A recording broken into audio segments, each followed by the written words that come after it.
What's up guys, this is Jeff and today I want to show you how to assemble this bike. If you haven't already watched the bike review, you can find it through the card at the top of this video or the link provided in the description section below. I apologize for the previous videos that only had music in them. Due to copyright issue, I had to replace all the sound with the just music. However, as I promised, I've created a new video that includes explanation and a closer look at the bike. Although, as Moody6 commented, even without explanation, the video itself is self-explanatory. Thanks for all supportive comments. I hope this video will help you during the assembly process. Before you start assembling the bike, it's important to note that the bike comes with a 1-year warranty as mentioned in the manual. To use the warranty, you will need to submit the warranty form along the purchase receipt, the bike serial number located under the body, and the bike model. You can find it on the frame. If the bike doesn't come with the manual, you can visit the manufacturer's website to access the required information and fill out the necessary details. To assemble this bike, you will require the following tools: a Phillips screwdriver, preferably in size 2 or medium, wrenches in size 10, 13, and 15 mm, Allen wrench in sizes 4, 5, and 6 mm. If you don't have the specific 10 and 13 mm wrenches, you may utilize an adjustable wrench instead. However, it's required to have a 15 mm open-end wrench available. I generally recommended utilizing a 3-way Allen wrench with sizes 4, 5, and 6 mm. These sizes are more commonly employed and can endure significant pressure during assembly. If you need to purchase these tools, I've included a link in the description section below where you can find them at the lowest available price. These bikes are manufactured in China and their measurement system is based on the metric system. However, you can also use inch wrenches if needed. The wrenches may feel slightly loose in some instances, but they are still capable of tightening the screws and nuts. These are the size of inch wrenches that you can use. Some parts of this video are common to all bikes, and in order to be able to give you a complete explanation, I've used several bikes. So don't be surprised if you see different bikes in some part of video. Okay, let's start. First, check the box completely to make sure there is no any damage. If the box appears to be damaged, when opening it, make sure the bike parts are not damaged in the damaged area of the box. Avoid tearing the box completely when removing the bike. Why? The reason for keeping the box is that the bike may have been damaged during shipping and you plan to return it to the store and you will need the box for return process. Before returning the product, you can contact manufacturer customer service and ask them to send you a damaged part free of charge. Each store considers a return time policy for itself. For example, eBay or Amazon, you have 13 days to return the product. Make sure they get the part to you before this date, otherwise return the product. To open the box, use a 1/2 inch deep cutter or knife and start by cutting the top and side of the box. Even you cut through the middle of the top, as long as your cutter blade dip stays within 1/2 inch, it won't affect the bike.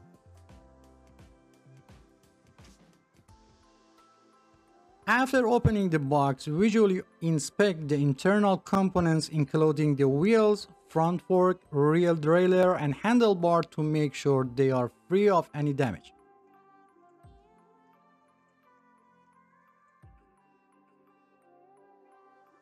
After making sure that the bike components are intact, you can take the bike out of the box and still avoid tearing the box.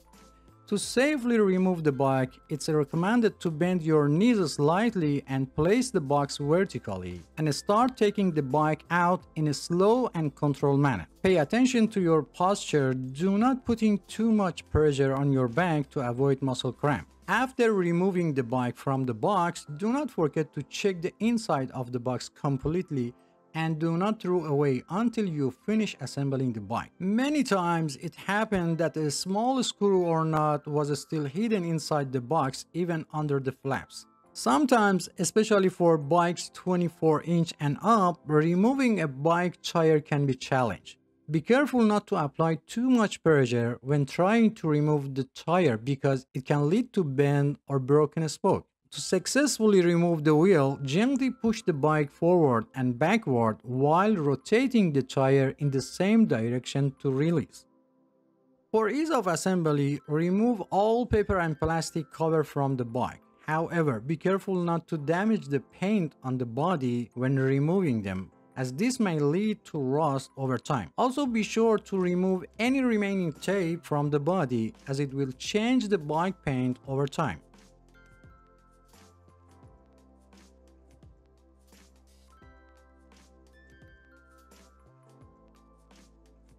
In the comments of my previous video, some have asked why I don't use a bike assembly tripod. Well, let me clarify that I assemble bike for regular folks, not experts, and I don't know what percentage of people have a bike tripod. Second question, why do I choose the assembly bike on the floor instead of the table? You know, while a smaller bike like 12 or 16 inch may be manageable on the table, but when it comes to the larger bike like a 24 inch and up, it's a whole different story. Attempting to assemble such a bike on the table would be like trying to fit an elephant into the matchbox. Someone else suggested that I should install the bike seat and handlebar first and then turn the bike upside down to install the front wheel.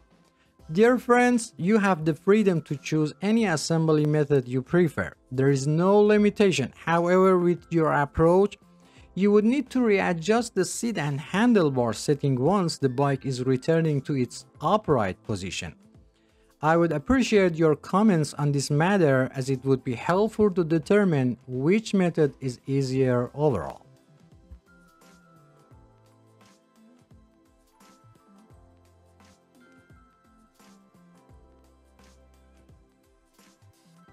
For easier assembly, you can lean the rear wheel against a wall or other object.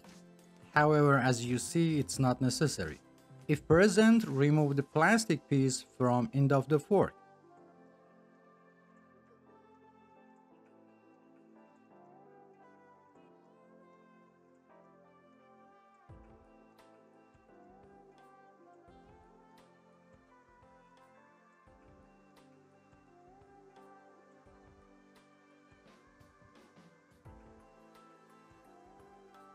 To determine the correct direction, turn the fork so that the brake system is facing forward. Also, the brake cables should be placed in front or outside of the fork instead of inside or behind the fork.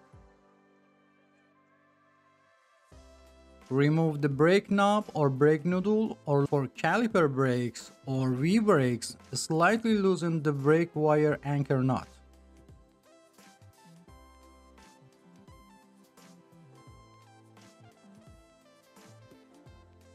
Remove the head nut and wheel retainer from both sides of the axle.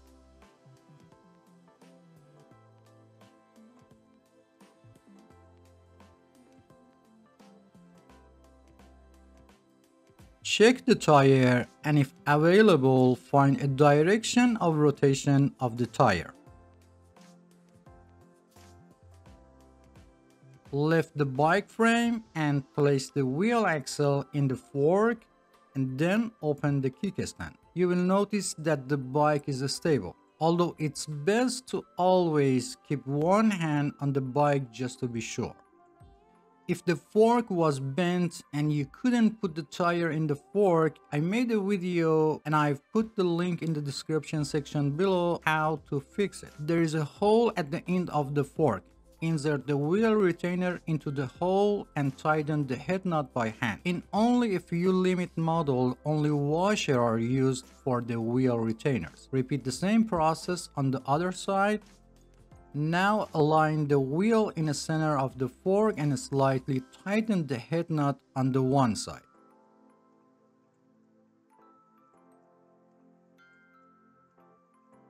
Tighten the nut slightly on the other side, and finally tighten the head nut on each side completely. And don't forget to check the alignment of the wheel during the process. Remove the plastic cover from the end of the steam rod. If it's difficult to remove, unscrew the steam bolt and remove the plastic. Determine the correct direction of handlebar installation and make sure that the brake cable is not twisted and all cables are facing forward. Place your finger on the steam bolt and insert it into the head tube. If it doesn't fit, loosen the steam bolt a little and try it again. In rare cases, the hole may not align properly and prevent the rod from going in place. If this happens, use an iron file to slightly open the head tube. The height of the handle is adjusted. You can increase the height by half the length of the steam rod. Look for a specific mark or color on the bar to indicate the maximum height. For safety, the mark on the rod must be inside the tube. Align the tire with the handlebar and tighten the screw on the stem to secure the handlebar in place.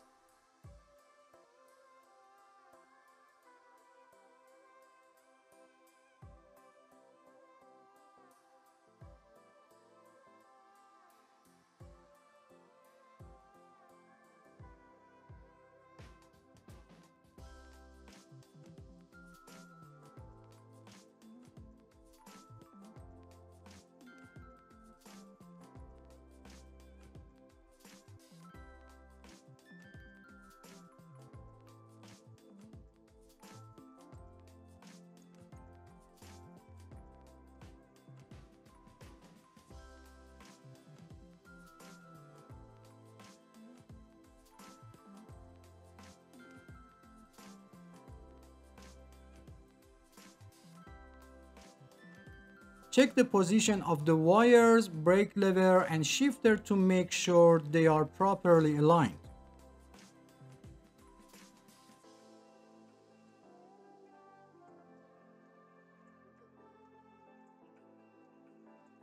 Remove the screws on the stem and put the handlebar in the desired position and tighten the screw a little. Adjust the angle of the brake handle horizontally or at angle above 20 degrees downwards and tighten the screws crosswise.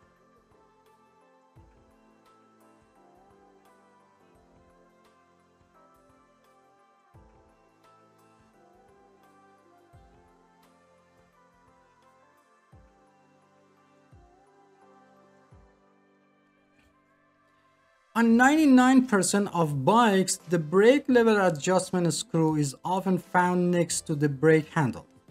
You might wonder about purpose. Sometimes people with a smaller hand, especially children, find it difficult to reach and hold the brake handle properly.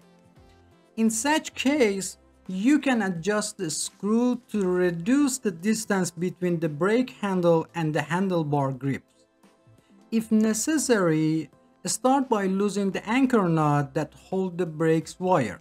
Then tighten the screw on the brake handle.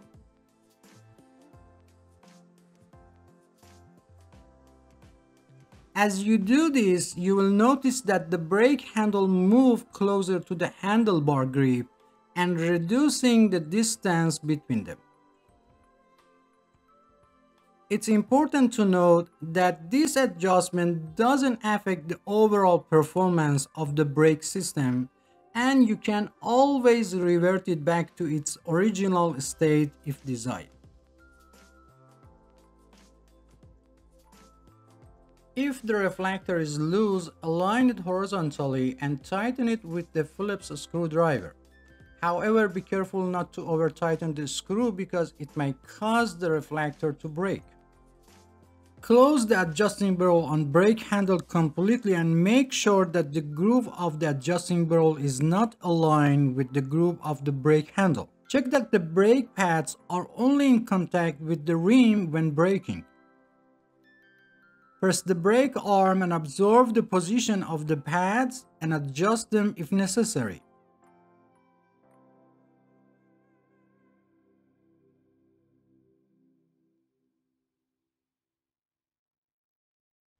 To tighten the brake pads, use your thumbs to hold the pads in place as you're tightening them. This prevents the pad from rotating during tightening. If the brake wire is not already loosened, loosen the anchor knot that's holding the brake wire.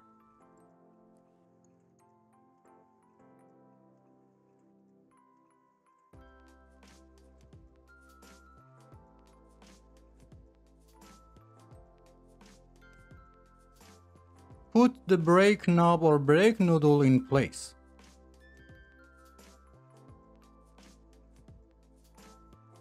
To adjust the tension of the brake cable, press both brake arms with 2 fingers and loosen the anchor knot. If loosened, never mind. Make sure the top and bottom brake cover are in place. Pull the brake cable and then tighten the brake anchor knot.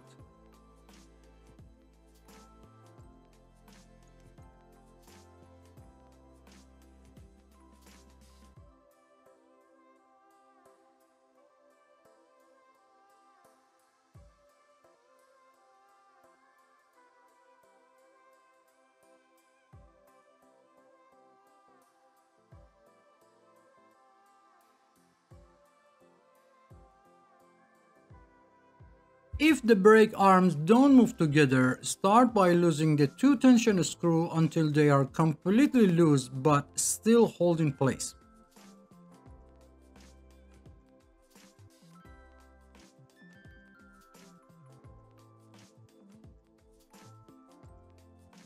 Push back the arm that wasn't moving and tighten the tension screw until a little before the end. Hold and release the brake lever while losing the tension screw by half a turn.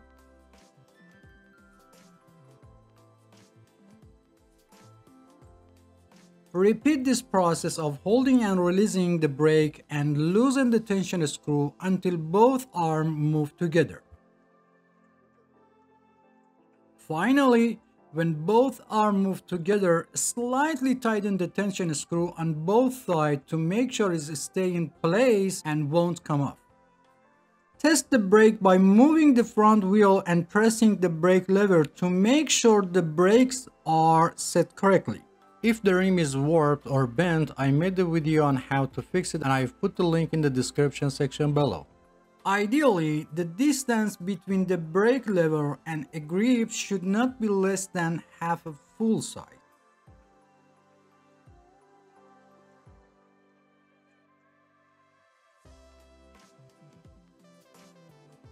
If necessary, do the same process for the rear brake.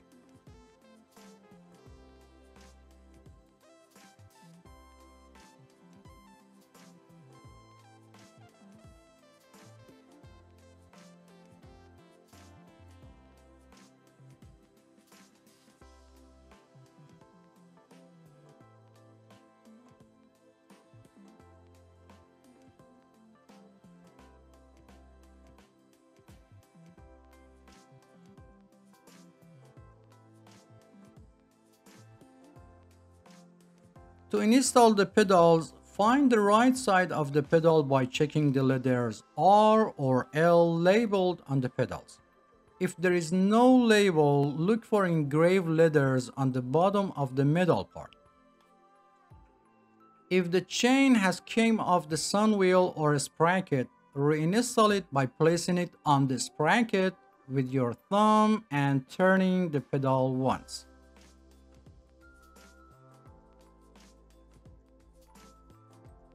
Install the pedal by hand only, without touching the threads and without using tools. Be careful to install the pedal vertically on the crank arm to avoid damage to the pedal and crank threads. For the left side, turn it counterclockwise, or easy way, turn it toward the front of the bike. After making sure the pedal is in the correct position, turn it a few times by hand, then while holding the rear wheel, use a 15mm wrench to tighten it. In rare cases when the pedal cannot be installed, First, install the pedal on the other side. Sometimes the pedal may be labeled with the letter L, but both pedals are designed for the right side of the bike. If it's not installed on the opposite side, go back and install the pedal from the inside of the crank arm in the opposite direction to the rear of the bike. This is done when the pedal or crank thread is damaged, and reversing the installation direction will help rebuild the thread paths for proper installation. Also, if the pedal installed in this position, then you know you have selected the right pedal.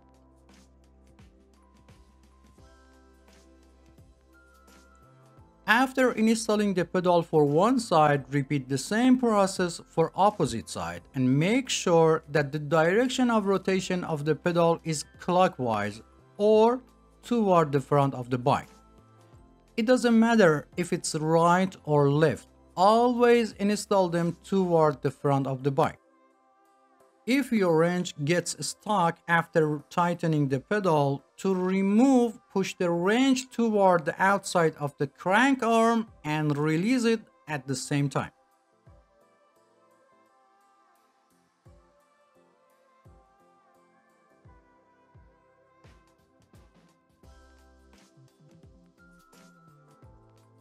If the seat reflector is loose, use a Phillips screwdriver to tighten the reflector screw until it cannot move. Make sure the reflector is level and positioned correctly, and be sure not to over tighten the screw as it might break the reflector. I recommended installing the reflector close to the seat lock after adjusting the seat height.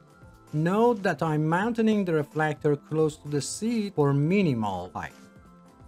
Open the quick release seat post lever and place the seat post in the desired position. While holding the quick release seat post nut with one hand, turn the quick release seat post lever a few times with the other hand until it feels tight. Close the quick release seat post lever regardless of height and direction of the seat and test the movement of the seat. If the seat still moves, open the quick release seat post lever. While holding the quick nut, rotate the lever one full turn and test again. Repeat this step until the seat stops moving. After the seat is secure, open the quick release seat post lever and adjust the height and direction of the seat and close the quick release seat post lever.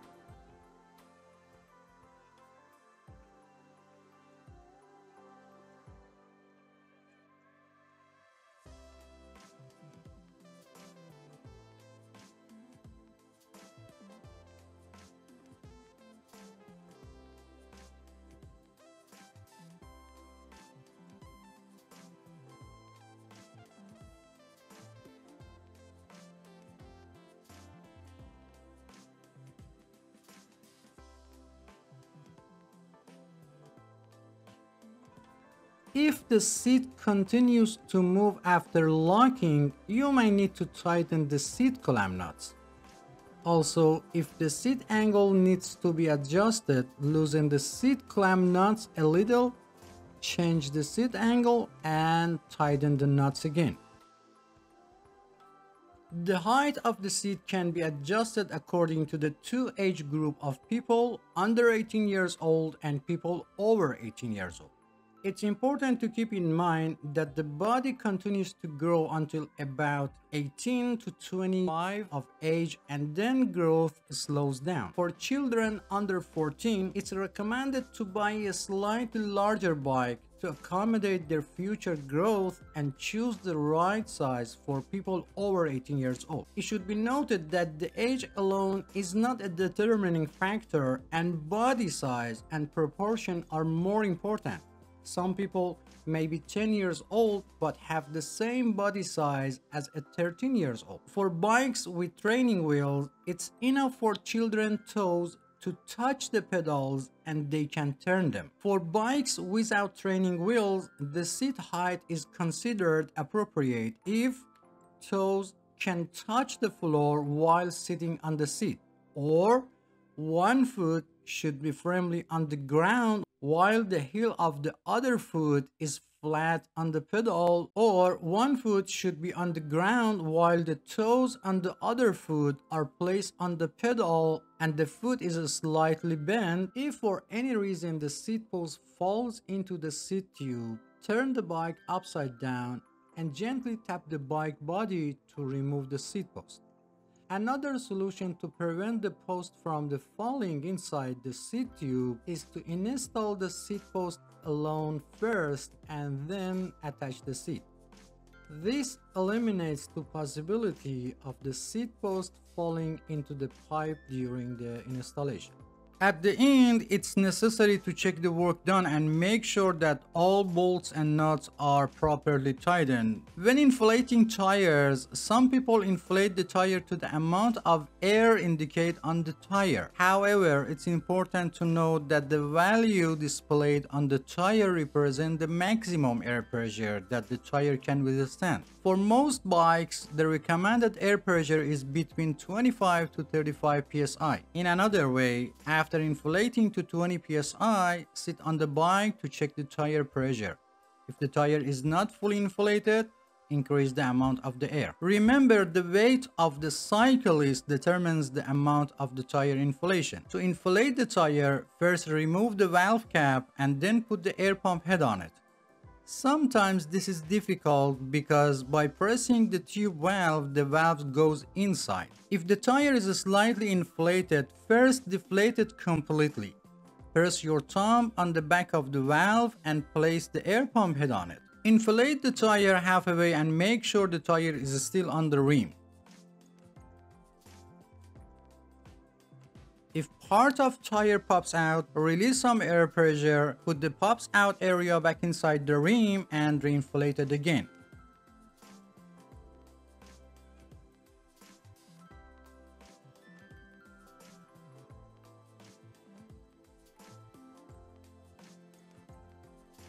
Over 90% of bike tubes have a Schrader valve, while the rest have the Presto valve. For Presto valve, you either need an air pump that supports this type of valve or you need a converter to conversion Presto valve to Schrader valves.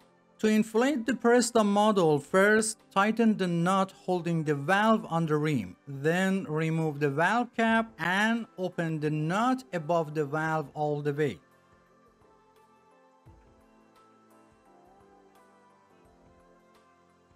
Install the converter on it and inflate it like Schrader valve.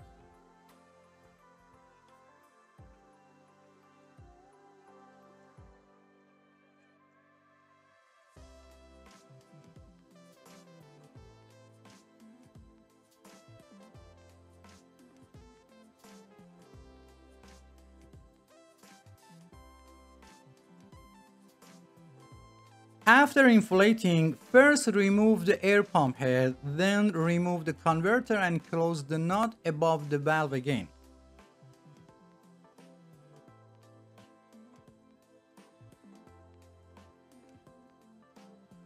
And finally, put the cap on the valve. If the nut holding the valve on the rim is loose, tighten it again. And finally, it's very important to teach children how to use brakes before riding a bike. Many accidents of children with trees or walls happen because they are not familiar with the braking system. So spend at least 10 minutes and teach them, and don't forget the helmet. If you have any question, please provide specific details or timestamp from the video so I can better understand your question and provide faster help. If you enjoy the content, please subscribe to the channel for support me and turn on all notifications to be the first to know about new videos. Feel free to visit other parts of the channel. Thanks for watching and don't forget to hit the like button. Until next video.